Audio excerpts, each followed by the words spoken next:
Video பார்க்குற உண்மையான உள்ளவங்க எல்லாருக்கும் மாலை வணக்கங்க. எல்லாரும் எப்படி இருக்கீங்க? எல்லாரும் நல்லா இருக்கீங்களா? எல்லாரும் நல்லா இருப்பீங்கன்னு சொல்லிட்டு நம்புகிறேன். டெய்லி காலையில் டிஃபன், நைட்டு டின்னர் இது ரெண்டுமே பார்த்திங்கன்னா பெரும்பாலும் நிறைய பேர் வீட்டில் இட்லி, தோசை அப்படி தான் செய்வோம். நம்ம வீட்லேயுமே அப்படி தான். பெரும்பாலும் காலையிலையும் டிஃபன் தான், திரும்ப நைட்டுக்கு மதியம் ஒரு வேளை தான் சாப்பாடு செய்வோம். திரும்ப நைட்டுக்கும் பார்த்திங்கன்னா தோசை, பெரும்பாலும் தோசையே தான் ஊற்றிடுவேன். நான் மட்டும் இல்லை, இப்போல்லாம் நிறைய பேர் வீட்டுங்களில் பார்த்தீங்கன்னா நைட்டில் தோசை, இட்லி இப்படி தான் டிஃபன் ஐட்டம் தான் செய்கிறோம். அதுக்கு பார்த்திங்கன்னா இந்த தோசை, இட்லிக்கு எப்போ பாரு சட்னி, சாம்பார் இதே தானே செய்கிறோம். சட்னியில் நிறைய வெரைட்டி இருக்குது, இருந்தாலுமே நம்ம சட்னி, சாம்பார் அப்படி தான் செய்வோம். கொஞ்சம் வித்தியாசமாக ஏதாச்சும் செய்யணும் அப்படின்னா இந்த வீடியோவை ஸ்கிப் பண்ணாமல் பாருங்கள். நான் இப்போ முட்டையில் தான் தோசையில் தொட்டுக்கிறதுக்காக செய்ய போகிறேன். முட்டையில் நம்ம ஆல்ரெடி பொடி மாஸ் பண்ணுவோம் இல்லையா, வெங்காயம், பச்சை மிளகாய் போட்டுட்டு கருவேப்பிலை போட்டு முட்டையை உடச்சி ஊற்றிட்டு அதுக்கு மசாலா ஏதாச்சும் போட்டு பொடி மாஸ் பண்ணுவோம். இப்போ நான் கூட தக்காளி சேர்த்து தோசைக்கு தொட்டுக்கிற மாதிரி செய்ய போகிறேன். கதிர் தான் பார்த்திங்கன்னா இப்போ கூட எனக்கு ஹெல்ப் பண்ணிகிட்ருக்கான். இது நம்ம செடியில் பூத்த பூவுங்க. சரி, பறித்து எடுத்துகிட்டு வச்சுருக்கேன். கட்டணும். ஒரு 2 பெரிய வெங்காயத்தை எடுத்து நல்லா சிறுவாக கட் பண்ணிக்கிட்டு ஒரு 4 பச்சை மிளகாயும் கட் பண்ணிக்கிட்டான். அடுத்ததாக பார்த்தீங்கன்னா எண்ணெய் விட்டு தாளிப்பு கொடுத்து அந்த வெங்காயத்தை போட்டு நல்லா வதக்கிக்கிட்டான். நீங்கள் வேணும்னா இஞ்சி பூண்டு பேஸ்ட் இருந்தால் அதையுமே யூஸ் பண்ணிக்கோங்க. வெங்காயம் நல்லா வதங்கினதுக்கப்புறம் பச்சை மிளகாய், வெங்காயம் இது ரெண்டுத்தையும் போட்டு நல்லா வதக்கிக்கிட்டு அது நல்லா வதங்கினதுக்கப்புறம் தக்காளி பார்த்திங்கன்னா ஒரே தக்காளி நல்லா பெரிய தக்காளியாக எடுத்து நல்லா சிறுவாக கட் பண்ணி அதையுமே போட்டு நல்லா வதக்கிக்கிட்டான். இந்த தக்காளியுடைய பச்சை வாடை போகிற வரைக்கும் நல்லா வதங்கட்டும் அப்படின்னு சொல்லிட்டு உப்புத்தூள் மட்டும் போட்டு நல்லா ஃப்ரை பண்ணிக்கிட்டே இருந்தோம். பெரும்பாலும் நைட்டில் நான் எதை செய்ய போனாலுமே கதிர் கூட எனக்கு ஹெல்ப் பண்ணுவான் சமையலுக்கு. நான் இப்போ இதெல்லாம் ஒவ்வொன்றா போட்டுட்ருக்கேன். ஆனால் அவன் தொழுவுறது, கட் பண்ணுறது அதெல்லாம் பெரும்பாலும் அவன் தான் போட்டுட்ருக்கான். இதை நல்லா பச்சை வாடை போகிற லெவலுக்கு நல்லா வதங்கட்டும் அப்படின்னு சொல்லிட்டு கொஞ்சம் நேரம் மூடி விட்டு நல்லா வதக்கி எடுத்துக்கலாம்.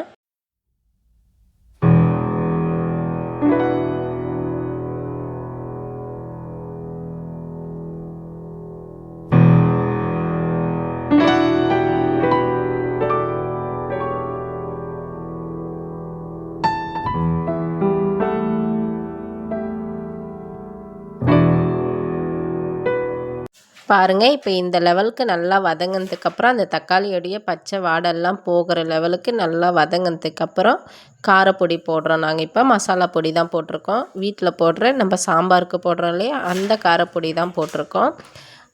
ஏற்கனவே பார்த்திங்கன்னா உப்புத்தூள் போட்டாச்சு. இப்போ வெறும் காரப்பொடி மட்டும் போட்டு நல்லா ஃப்ரை பண்ணுறோம். அதுக்கப்புறமா பார்த்திங்கன்னா நம்ம முட்டை எடுத்து வச்சுருக்கோம் இல்லையா, ஒரு 5 முட்டை எடுத்து வச்சுருக்கேன். அந்த 5 முட்டையை மட்டும் உடச்சி ஊற்றிக்கிறோம்.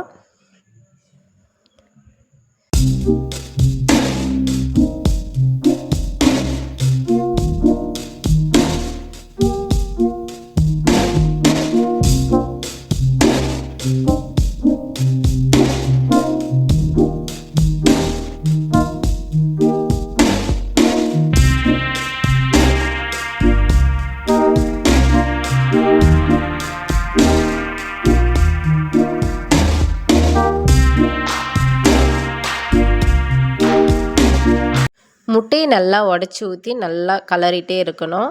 இப்போ நான் ஒன் சைடு பார்த்திங்கன்னா தோசை தான் ஊற்றுறேன். நான் தோசைக்கு தான் இப்போ நம்ம இந்த பொடி மாஸ், இது பொடி மாஸ் மாதிரி இருக்காது. ஓரளவுக்கு கொஞ்சம் லைட்டாக கிரேவி மாதிரி, ரொம்பவும் கிரேவி மாதிரி இருக்காது. ரொம்ப பலன்னு ஆக்காமல் ஓரளவுக்கு நம்ம தொலைவி விட்டுட்டே இருக்கும்போது அந்த தக்காளி இருக்கு இல்லையா, அதனால் ரொம்ப பலன்னு ஆகாது.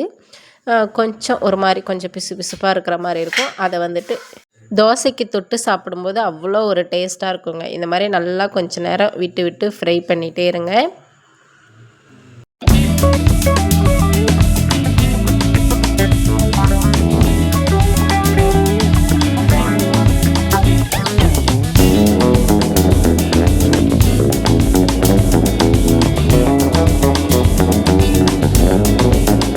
பாருங்கள், இப்போ இந்த லெவலுக்கு வந்ததுக்கப்புறம் ஆஃப் பண்ணி விட்டுக்கோங்க.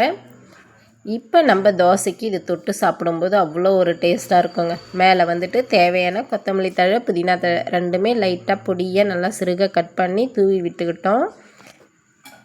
தோசையும் பார்த்திங்கன்னா நல்லா மொறுன்னு. இது கொஞ்சம் லேட் ஆகிடுச்சு, ஆனால் ரொம்பவும் தீஞ்சி போல், ஓரளவுக்கு பரவாயில்ல, நல்லா தான் இருக்குது.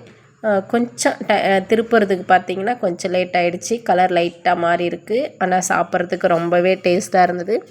இந்த மாதிரி தோசையை ஊற்றிக்கிட்டு அதுக்கு இந்த மாதிரி பொடி மாசை செஞ்சு தொட்டு சாப்பிட்டு பாருங்கள், அவ்வளோ ஒரு டேஸ்ட்டாக இருக்கும். வீடியோ பிடிச்சிருந்தால் லைக் பண்ணி ஷேர் பண்ணுங்கள். சப்ஸ்கிரைப் பண்ணாமல் நம்மளுடைய வீடியோவை பார்க்குறவங்களா இருந்தால் மறக்காமல் நம்மளுடைய சேனலை சப்ஸ்கிரைப் பண்ணி வச்சுக்கோங்க. கலரே பார்க்கும்போது எப்படி இருக்குது பாருங்களேன், அவ்வளோ ஒரு கலர்ஃபுல்லாக இருக்குங்க.